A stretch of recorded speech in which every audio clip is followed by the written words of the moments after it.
السلام علیکم ناظرین، آپ دیکھ رہے ہیں سرعام CID نیوز۔ میں ہوں ریحانہ پروین۔ خبر شامل کرتے ہیں اوتھل سے، جہاں سے ہمیں رپورٹ کر رہے ہیں میر غلام حسین۔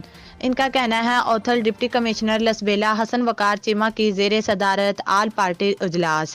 کورونا وائرس سے متاثرہ افراد میں صوبائی حکومت کی جانب سے دیے گئے 3 کروڑ روپے کے راشن کی تقسیم کے سلسلے میں منعقد ہوا۔ اجلاس میں ضلع لسبیلا میں کورونا وائرس کے لاک ڈاؤن سے متاثر ہونے والے غریب، بے روزگار اور مستحق افراد کی لسٹیں بنانے اور راشن تقسیم کرنے کے لیے تجاویز دی گئی۔ اجلاس سے خطاب کرتے ہوئے ڈپٹی کمشنر لسبیلا حسن وقار چیمہ نے کہا کہ ضلع لسبیلا کے دونوں حلقوں میں 2000 راشن کے بیگ تقسیم کیے جائیں گے، جبکہ 2000 بیگز ضلع بھر میں ماہ رمضان میں تقسیم کیے جائیں گے۔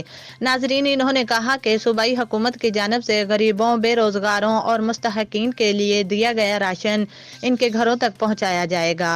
انہوں نے کہا کہ کورونا وائرس کے ممکنہ پھیلاؤ کے خطرے کے پیش نظر لسبیلا کی 3 بڑی ہسپتالوں جام غلام قادر ہسپتال، ہوپ ڈسٹرکٹ ہیڈ کوارٹر ہسپتال اوتھل اور سول ہسپتال بیلا میں کورونا وائرس کی تشخیص کے لیے تمام ضروری آلات اور سیفٹی کٹس دی گئی ہیں اور آئسولیشن وارڈ ہسپتالوں کے نزدیک بنائے گئے ہیں تاکہ کورونا وائرس کے مریضوں کو فوری طور پر یہاں لایا جا سکے۔ لسبیلا میں صنعتکاروں نے بھی ضلعی انتظامیہ کے ساتھ تعاون کیا ہے اور ضروری سامان فراہم کرنے میں ضلعی انتظامیہ کی مدد کی ہے۔ کورونا وائرس سے بچاؤ کے لیے ضلعی انتظامیہ نے اپنے محدود وسائل میں رہتے ہوئے شہریوں، دکانداروں میں ماسک بھی تقسیم کیے۔ انہوں نے کہا کہ لسبیلا کی 3 بڑی ہسپتالوں میں عرصہ دراز سے بند لیبارٹریوں کو دوبارہ فعال کر دیا ہے، جن میں تمام ٹیسٹ کیے جاتے ہیں اور ایکس رے سہولت موجود ہے۔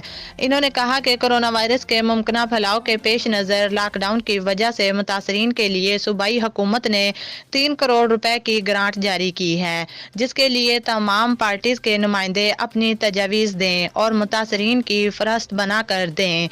مزید جاننے کے لیے دیکھتے رہیے سرعام CID۔